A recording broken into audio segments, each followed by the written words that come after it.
পনিরগুলো ছোট টুকরো করে কেটে নিয়েছি। পনিরের মধ্যে নুন, হলুদ আর কাশ্মীরি লঙ্কার গুঁড়ো ভালো করে মাখিয়ে নিয়ে পনিরটা লাল লাল করে ভেজে নেব। সাদা তেলে পনিরগুলো ভেজে নেব।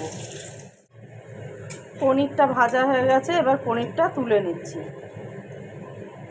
বাকি পনিরগুলোও ভেজে নেব।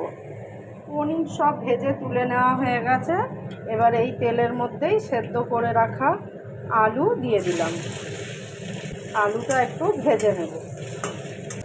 নুন দিয়ে দিলাম আর অল্প করে হলুদ দিয়ে দিলাম। সেদ্ধ আলুটাকে ভালো করে তেলে ভেজে তুলে নেব। মিক্সিং জারের মধ্যে কাঁচা পাকা লঙ্কা দিলাম, কয়েকটা রসুন দিলাম, আদা, পেঁয়াজ, 1 চামচ জিরে, 1 চামচ সাদা তিল, কয়েকটা কাজু দিয়ে এর একটা মিহি পেস্ট তৈরি করে নেব। তেজপাতা, শুকনো লঙ্কা আর গোটা গরম মশলা ফোড়ন দিলাম।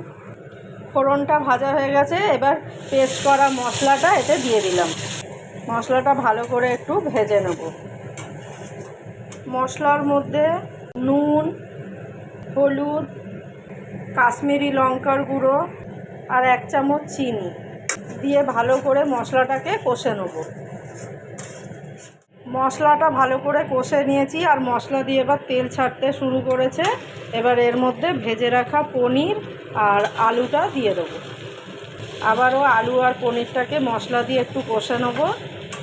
ভালো করে কষে নিয়েছি, এবার এতে জল দিয়ে দেবো।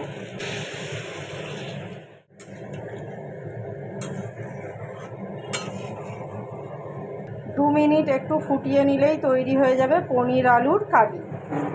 তৈরি করে নিলাম পনির আলুর কারি। নতুন বন্ধুদের সাবস্ক্রাইব করার জন্য অনুরোধ রইল।